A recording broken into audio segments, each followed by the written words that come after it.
That the threshold indicating that Israel is committing the crime of genocide against the Palestinians as a group in Gaza has been met.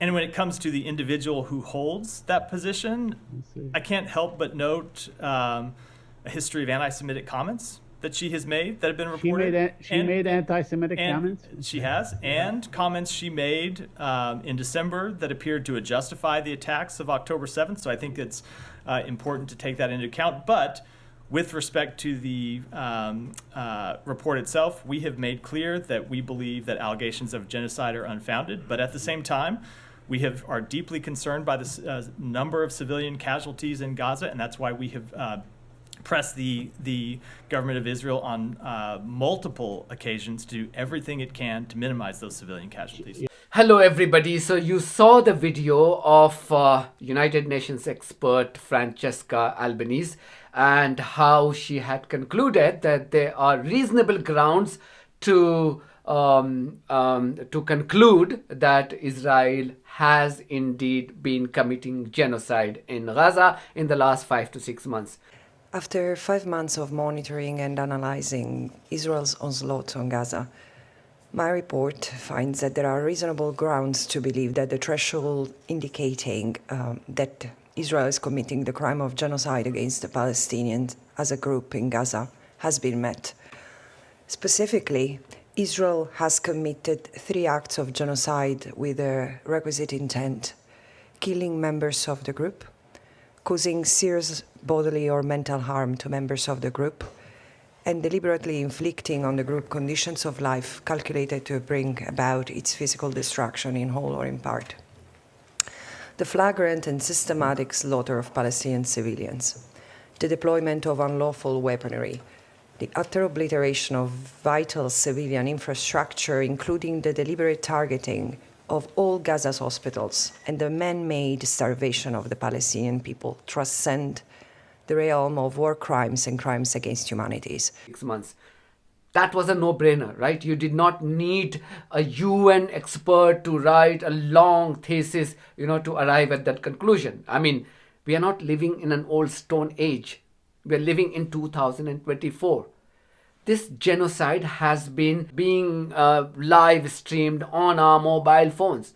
If we have chosen to look the other way, this is our fault.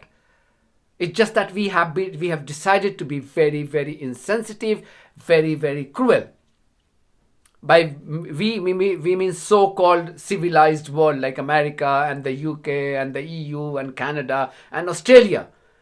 I mean, it has broken the myth to all of us that their so-called tall claims about being civilized are nothing but pack of lies. So here is Francesca Albanese, amazing person, very brave woman. She has gone ahead, written a long report, and then submitted it. She held a press conference yesterday, which we also are part of that press conference. We brought it to your attention, and you appreciated it, and you made it viral. You can see just how brave this lady is. It's not easy to be Francesca Albanese at this moment.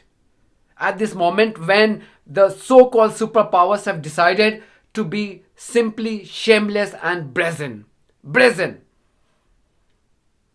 So she wrote that report, she submitted it, she spoke to the reporter. You saw how there was a shameless so-called reporter, because he's from my fraternity, and it doesn't give me any pleasure to identify myself with shameless individuals like this person who asked the lady if she has seen any written document whereby Israel had expressed its intent to commit genocide. I mean, this was a question. Seriously, this was a question. I would like to ask you, do you have a written document by the government with a clear intent to commit genocide? Do you think that in Rwanda and in Bosnia and Herzegovina, any government officials wrote a document saying, I want to commit genocide? To be fair to Francesca, she really shut him up. So well done. But then this question was posed to State Department spokesperson Matt Miller yesterday. I mean, on the 27th of March. And he was quick to dismiss Francesca as somebody who has been anti-Semitic in the past. So let me ask you: did you see or read the report made by Francesca Albanese yesterday in Geneva, where she what she showed was irrefutable, as far as she's concerned, irrefutable evidence that Israel engaged in genocide. Did you see the report? What is your comment on it? I did see the report. Let me say a couple things about it. First, we have for a long-standing period of time opposed the mandate of this special rapporteur, which we believe is not productive.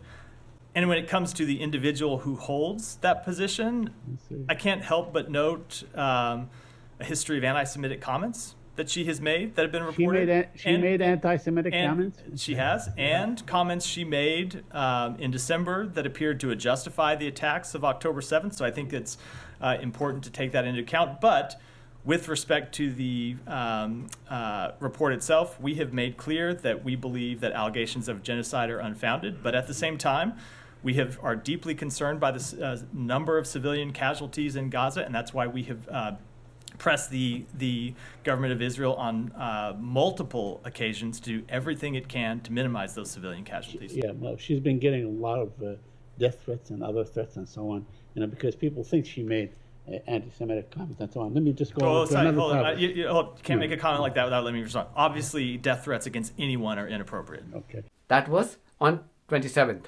yesterday. Today again, he was asked the same question as to what he meant by Francesca being anti-Semitic. I want to go back to the issue of the Albanese report yesterday, and you said that she made some anti-Semitic statements and so on in the past. Can you share those statements with us? I can. I didn't actually think this was a controversial statement. She made a remark at one point referring to the Jewish lobby controlling America, and in fact expressed regret for that mark afterwards. So that's what I was referring to. So according to him, just because Francesca said that Israelis have been controlling the media narrative, it amounts to anti-Semitic. It's the same way. It's the same tendency that you would experience in any fascist state. That you attack the policy of the government, you will be branded as anti-national. You attack an individual who is running the country, and suddenly that attack will be conflated as an attack on the country. That's exactly what's happening here. So there is a corrupt regime, there is a brutal regime, there is an inhuman regime of Israel headed by Netanyahu. The bloodthirsty terrorist. He should be at The Hague. But then America and its allies are doing everything in their capacity to protect that murderer. So now they have gone to the extent that, this UN expert, who is a top international lawyer, who has years now, not just years, decades of experience of working in hostile environment in the conflict zone, and her expertise is on occupied land of Palestine, and she has been vocal. Who wouldn't be vocal? It doesn't have to be Francesca Albanese as a UN expert to be vocal about Palestine. Anybody who has heart, anybody who has family, anybody who has children would speak for Palestinians. How can you ignore the 30,000 people, more than 15,000 or near about 15,000 of them children being killed, brutally murdered? And we are not even including the people who are still lying under the rubble. I have 4 children. I wish I could share everything that I have at my disposal with those victims of Gaza. But then, it's just not possible, because prior to 7th of October, Gaza was an open prison. Gaza continues to be a prison. You have lorries, dozens and hundreds of lorries with food and other relief materials queuing up at the border. But Israelis wouldn't allow them to go. And America and UK is absolutely fine with them. So now they are exploring the airdrop method. They are exploring, the sea route, but they will not arm twist Israel to open the land route so that the relief materials can be sent. People are dying now out of hunger. But for Biden's and the Sunaks of the world, we should wait for next 60 days so that the port can be ready, the makeshift port can be ready, and the food can be transported. That's a joke. It's a cruel joke on the civilized, world, and the cruel joke on the humanity. And then you have people like this, Matt Miller, who is expected to parrot the well-rehearsed, State Department lies every day and speak to the media. Matt Miller has also spoken in the last few days, which has not just implied, but he has actually said that Israel is above law. He said that, and I will make another video on that. I think they still think that they're living in 1990s or 80s.